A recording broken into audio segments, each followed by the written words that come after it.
This is Bruntingthorpe in the Midlands, one of the favourite places for testing bikes. Now we're here today to shoot out two of the hottest twins on the market, the new-ish 999 and its older sister, the 998.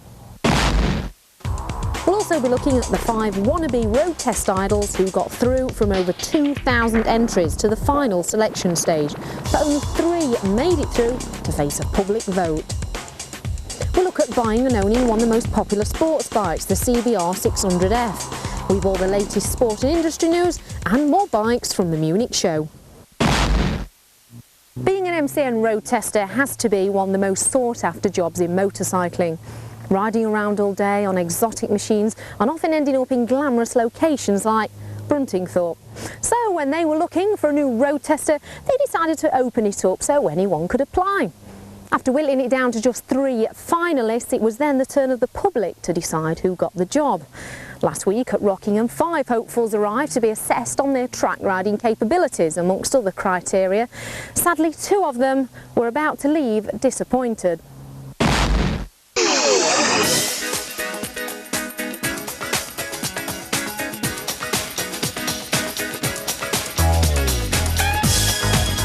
So here are the remaining candidates. All 5 go to the Rockingham Speedway circuit to undergo the road test idle assessment. This is the place to be, where everyone is free. There is no better way, life ain't cheating me, and nothing else will do. Just enjoy the ride, just go and enjoy it. Adam, why road test idle?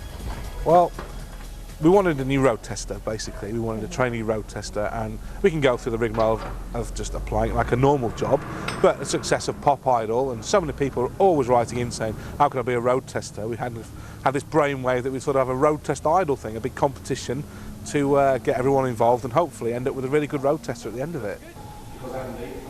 Now, up until this stage of road test idle, the 5 candidates had yet to show off their bike skills on a national circuit. It was nail-biting stuff, but before they could take to the track, they had to undergo a classroom lecture held by former MCN road test editor Andy Ibbott, who is now director of California Superbike School. None of the 5 had been around the Rockingham track before. It was completely new to them, and following a short briefing and a 10-question examination, it was time to get down to business. Each had to ride an R6 in the advanced session of a track day. They were followed by Andy, who didn't mark them on speed, but more on their understanding of how the bike worked, as well as their ability to take advice and learn. It was understandable that the nerves were beginning to creep in. I'm very nervous, to be honest with you. The suspense is killing me, I've got to say, and the conditions aren't too good, so I think we just have to take it steady when we go out. I'm the last of the day today, so... Each rider had 20 minutes on the track, but due to the changeable weather, conditions were not the same for everyone. Now then, Daniel, you're the youngest contestant here. You've not been out yet. You've got 20 minutes to prove yourself. What is at the forefront of your mind? What are you going to be thinking when you're going around there? Don't fall off, I think. And no, he didn't. However, Daniel's session was cut short due to a crash elsewhere on the circuit.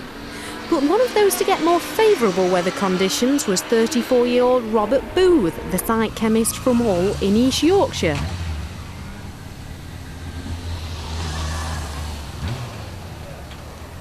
How do you think you actually did out there? I don't know, I'll see the other 4 lads, see how they do. But fine, all right, I didn't crash it, did I? It all came back in one piece. Sometimes one of the best things about riding a bike was the discussion afterwards, and there was certainly a lot to talk about. Not just by the competitors, but by the judges as well.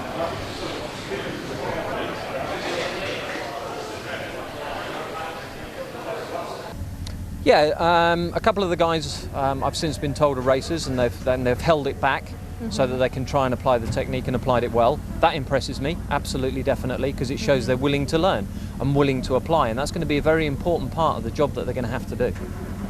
I mean, today's been a big day, and it's been really important how they ride on the track, but really it's been kind of all the way along from the sort of original selection process where they were put through a quiz, so to test their technical knowledge, their writing standards, how they rode on the road when I was riding with them.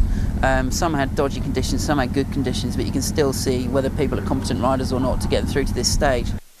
The final process of the day was deciding which 3 of the 5 would make it through to the final. All the judges retired to discuss what they'd seen and to decide who stays and who goes. And here are the ones who made it through. Now all that was left was to decide who of Mark, Daniel and Michael would get the job. What started off as a dream for thousands now became a reality for one man. And the winner, it's Michael Neves. So we'll be keeping our eye on Michael's progress over the next 6 months. But right now it's over to Dave as he takes a look at one of the most popular sports bikes ever. It's the longest running and most successful Sports 600 the world has ever known. The CBR underwent a major overhaul at the end of the 90s, and in this week's show we're going to look at the FX and FY versions, of which there are more than 7,000 on the road today. From the word go, the CBR's 98 brake horsepower engine, if looked after properly, will keep going and going. Due to its shorter stroke, Honda's free-flowing combustion chamber's bigger valves give more power further up the rev range, all the way to 12,700. It's also smoother. However, this has resulted in lower torque, and the rider may find themselves working the gearbox and throttle just that little bit more than they may have expected. Other changes in the 98 overhaul included the introduction of an aluminium beam frame, which allowed Honda to lose some weight off the bike while making it more rigid. They also got bigger 43mm forks and improved damping. However, suspension can deteriorate. A rear shock with more than 10,000 hard miles to its name will start to get a little tired.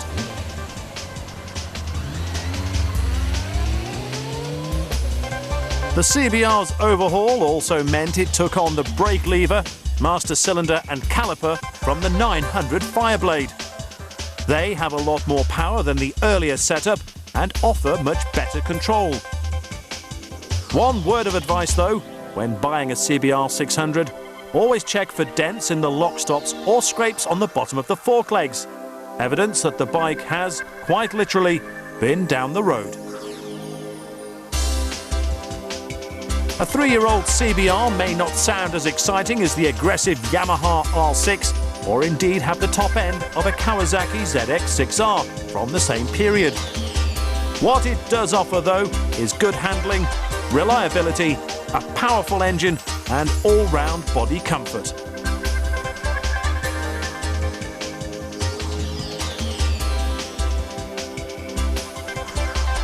The bike is just as happy on track day as it is on a touring holiday. And if you're looking for a safe, used bet, then this could just be it. Well, the lads are still hard at it. Join us after the break for more of their antics, plus highlights from the Munich show and all the latest news.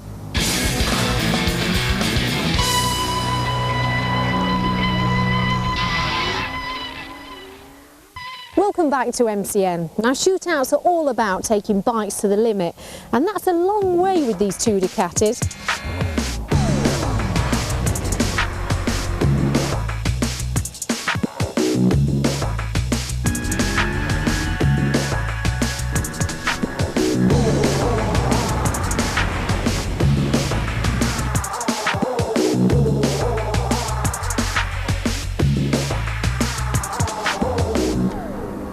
Someone famous famously once said they had it because it went up to 11, which was one louder. But can the same be said about the Ducati 999 when compared to its previous incarnation, the 998? Those who've ridden both are in no doubt as to which is better, with the new model getting the thumbs up. But head to head, how do they compare? Well, Bruntingthorpe is the ideal place to find out. Yeah, I mean, we do tyre testing here, we do speed testing, performance testing. It replicates a road without any of the traffic, so you haven't got the dangers or the hazards you need to keep an eye out for. You just get on with the testing. You've got potholes, overbanding, you've got grit, gravel, changes in sort of tarmac surface quality. The grip around the back of it's very good. Down the straight it's not so good. And it just shows kind of everything from a motorway to a twisty little B road, and you can explore all the avenues. Many aspects of both bikes are the same, certainly in terms of chassis and front suspension. The two engines are similar. Each is a liquid-cooled 998 4-stroke V-twin Testa Stretta. Within the speed limit, there shouldn't be much difference in performance. Way beyond that though, how much does the new, more aerodynamically shaped 999 come into play? Time to find out. I would say it's immediately obvious that the 999 is a far, far better bike. We expected it to move on a little bit from the 998. In terms of practical usability and the kind of way you can get away with doing things on the road and on the track, it stands out quite a percentage ahead. And why does it stand out so much? What are the main factors? Predominantly there's a change in riding position. It's not so much head down and backside up in the air anymore, it's more of a civilised position, which for a start lets you do greater mileage. You don't get so tired out, you're not concentrating on concentrating. There's also a suspension change. For the first time you've got a Ducati that's quite softly sprung by comparison, and it also handles very well out of the crate. We've had a wide range of weights with riders today. We've got guys weighing 10 stone, I'm weighing near 16 stone. Nobody's actually complained and said it's hard or it's squidgy. It seems to be a very good balance out of the crate for everybody.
So this is the verdict. Some twins are good, others can be evil. Ducati's latest twin, though, has all the makings of being a great. Well, the 999 really has taken things one step further, but the 998 is still an awesome machine. But now it's back to Munich and some of the highlights we didn't have time to show you last week.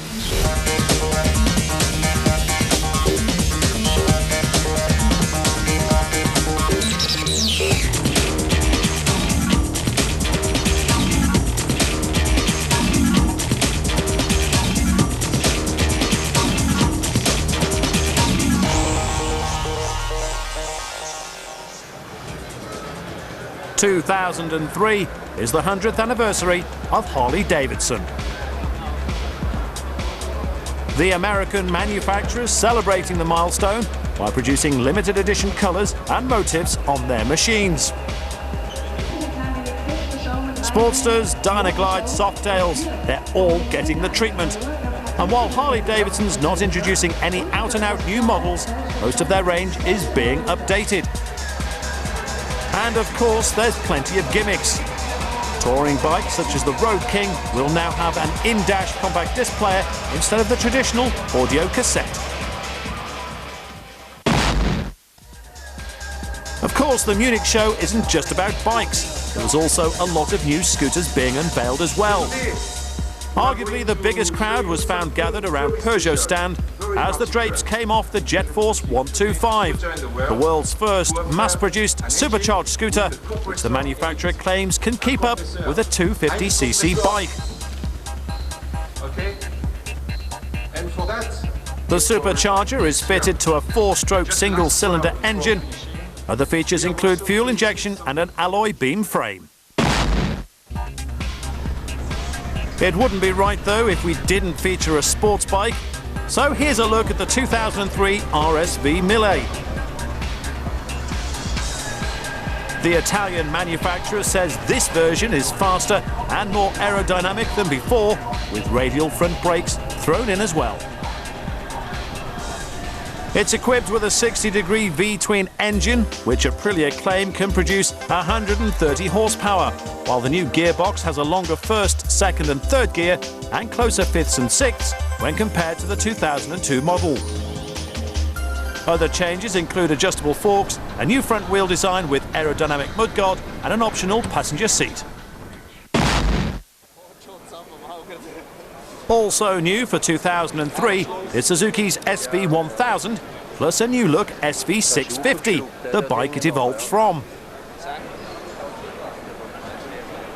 Both models share the same bodywork, while suspension remains at the same low-tech level of the current bike, with preload adjustment at the rear only. The 650's 90-degree V-twin engine's now fuel-injected, while the tank is a litre bigger than the current model. Some things remain the same, notably brakes, wheel sizes and weight, and both bikes are available to buy from January. Now time for the news, though, and after one of the most thrilling races in the history of World Superbikes, Colin Edwards completed arguably the greatest comeback of all time by lifting the title in front of 100,000 fans at Imola in Italy. He won both races with rival Troy Bayliss finishing a close second each time.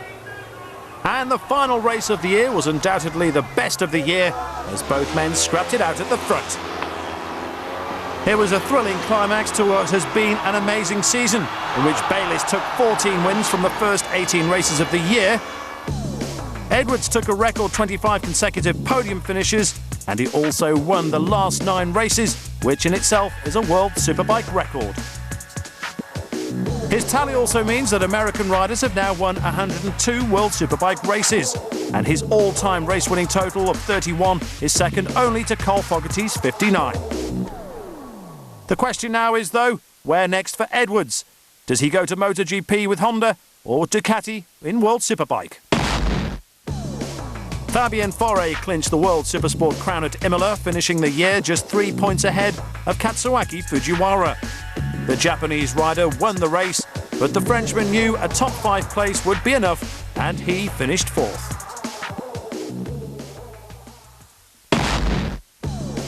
And Steve Abbott is the new world sidecar champion. He and passenger Jamie Biggs finished 5th at Imola, which was just enough to secure them the title for the first time. Steve Hislop's the new MCN British Superbike champion. The 40-year-old Scot was crowned the new #1 after Sean Emmett, the only man who could stop Hizzy from winning the crown, crashed out in the first race at Donington Park. The result means that Rutter overtakes Emmett in the overall standings, but it's Hislop who's got the most to celebrate. It's been a long, tough old season, uphill, downhill. We've had low points, but especially Mallory when it should have been wrapped up. But to come away from Donington champion, fantastic. Just couldn't go better. Dave Jeffries is British Superstock champion for the second time in 3 years. He finished third in the final race of the year, while nearest rival Chris Burns crashed out. The big Yorkshireman also missed a round so he could do the Isle of Man TT. And he's got no regrets about the decision.